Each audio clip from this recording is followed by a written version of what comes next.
أعوذ بالله من الشيطان الرجيم بسم الله الرحمن الرحيم إن الذين كفروا بآياتنا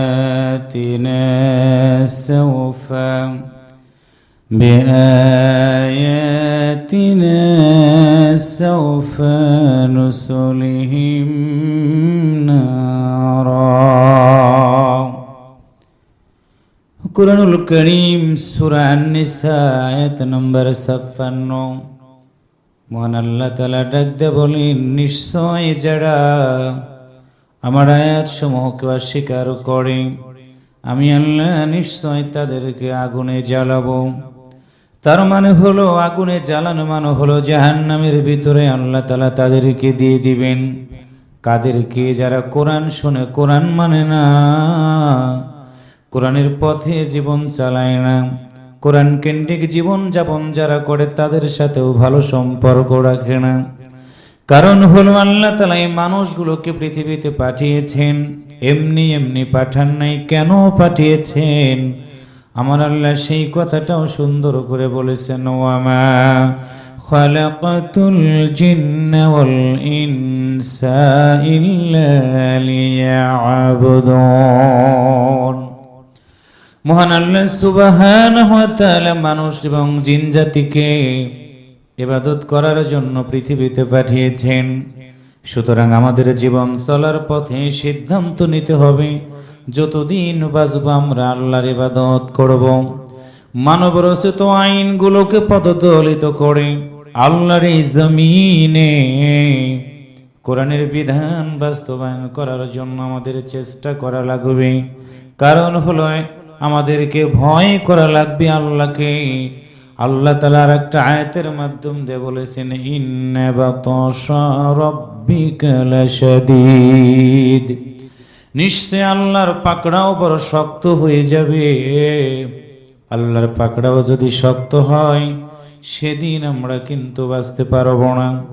যার কারণে আজকে আমাদের দেশ সহ গোটা পৃথিবীর মানুষগুলো অশান্তি করার জন্য ব্যস্ত হয়ে গেছে। পৃথিবীর মানুষগুলো খারাপ কাজ করে, জাহেলিয়াতের কারণে মানুষগুলো নিজেদেরকে দাম্ভিকতা করার জন্য চেষ্টা করে। মৃত্যুর কথা তারা কখনো স্মরণ করে না, ধরাকে সরা বানায় জীবন চালায়, নিরপরাধ মানুষগুলোকে অপরাধী বানায় দেয়। এই জন্য আল্লাহ তাআলা সুন্দর করে ডাক দিয়ে বলেন, বান্দারে শুনে রাখো আমার আয়াতের বিধানকে অস্বীকার যারা করবে আমি আল্লাহ নিশ্চয় তাদেরকে জাহান্নামের ভিতরে ভরে দিয়ে দিব। জাহান্নাম এমন একটি খারাপ জায়গা হয়ে যাবে, জাহান্নামের লেলিহান শিখা দেখে মানুষগুলো পাগলের মতো হয়ে যাবে। মাথার উপরে সূর্যগুলো তাপ দিতে থাকবে, মাটির জমিন আর জমিন থাকবে না, তামা হয়ে যাবে। ইয়া নাফসি ইয়া নাফসি বলে মানুষগুলো চিৎকার করে করে কাঁদবে। ওই দিন কোনো অবস্থাতেই মানুষগুলো কিন্তু মুক্তি পেতে পারবে না।